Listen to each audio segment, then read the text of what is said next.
पछतावा। तलाक के बाद पछतावा भी होता है। वो तलाक जो एक बड़ी गलती साबित हुआ। मेरा नाम कोमल है और मैं 32 साल की हूँ। मेरी शादी हुई थी और पति से अलग हुए मुझे 2 साल बीत चुके हैं। जब मेरा तलाक हुआ तो मेरा परिवार और मेरे दोस्त मेरे लिए फिक्रमंद थे कि मैं अब अपने लिए नया साथी ढूंढने में सावधानी बरतूं। सच कहूँ तो तलाक के बाद मैं कई लोगों के साथ डेट पर भी गई हूँ, लेकिन उनमें से कोई भी मेरे एक्स हस्बैंड की तरह अच्छा नहीं है। जितना ज़्यादा मैं सोचती हूँ उतना ही ज़्यादा मुझे महसूस होता है कि मेरा पूर्व पति ही मेरे जीवन का सबसे अच्छा आदमी है जो मुझे मिला था। 2 साल में हम एक दूसरे से कभी नहीं मिले। हम पहली बार कॉलेज में मिले थे और एक ही कंपनी में काम भी करते थे। कॉलेज और व्यस्तक जिंदगी के बदलाव काफ़ी कठिन थे, लेकिन फिर भी हम दोनों एक दूसरे के साथ थे और तभी मुझे उससे प्यार हो गया था। फिर हम एक छोटे से घर में शिफ्ट हो गए। उस वक्त हमारे पास पैसे नहीं होते थे, लेकिन मुझे याद है कि वह मुझे कुछ भी दिलाने के लिए हमेशा तैयार रहता था। मुझे हैंडबैग दिलवाने के लिए उसने खाना नहीं खाकर पैसे बचाए थे। मैं एक बिगड़ी हुई शहजादी की तरह थी, क्योंकि वह मुझे कभी घर के काम भी नहीं करने देता था। मुझे खुशी थी कि मुझे एक ऐसा शख्स मिला था जिसके साथ मैं अपनी पूरी ज़िंदगी बिताना चाहती थी, और जल्दी ही हमने शादी कर ली। शादी के बाद वह वैसा ही पति बना रहा जैसी मैंने कल्पना की थी।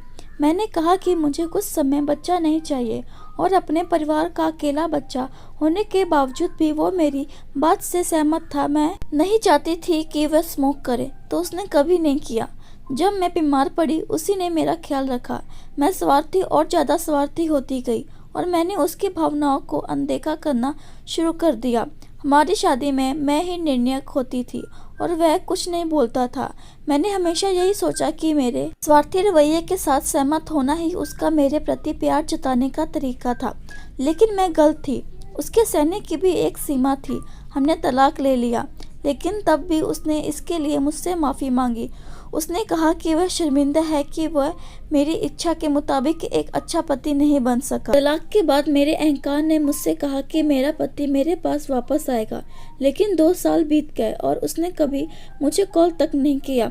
और इस वक्त तक मैं भी समझ चुकी थी कि हमारी कहानी अब ख़त्म हो चुकी है। एक दिन मैं अपने कॉलेज के दोस्त की बर्थडे पार्टी में गई थी। पार्टी से पहले मैं एक ब्लाइंड डेट पर गई थी, लेकिन वह बहुत बुरी थी। कॉफ़ी ख़त्म होने से पहले ही मैं उसे छोड़कर पार्टी में आ गई।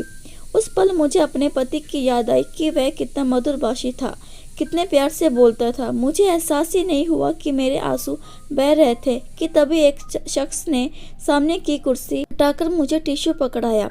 जैसे ही मैंने ऊपर देखा, मैं चौंक गई।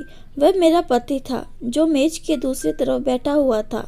एक दूसरे से अलग होने के 2 साल बाद उसे अपने सामने देखकर मैं बस इतना चाहती थी कि उसके हाथ पकड़कर उससे एक दूसरे मौके के लिए पूछूं। जब मुझे लगा कि वह पार्टी में अकेला आया है, तो मेरे दिल में उम्मीदें जागने लगी। क्या वह अब तक सिंगल है? क्या हमारे दोबारा मिलने के कोई चांस हैं? लेकिन तभी उसका फ़ोन बजा और उसने फ़ोन उठाया। उसने फ़ोन पर कहा, ठीक है, मैं 1 मिनट में तुमसे मिलता हूँ। वो मेरी तरफ देखकर मुस्कुराया और मुझसे कहा कि उसे जाना होगा। वो दरवाजे के बाहर गया, जहाँ एक खूबसूरत महिला उसका इंतज़ार कर रही थी, और उन दोनों ने एक दूसरे को किस किया। उसे एक दूसरी महिला के साथ प्यार में देखकर मेरा दिल डूब गया।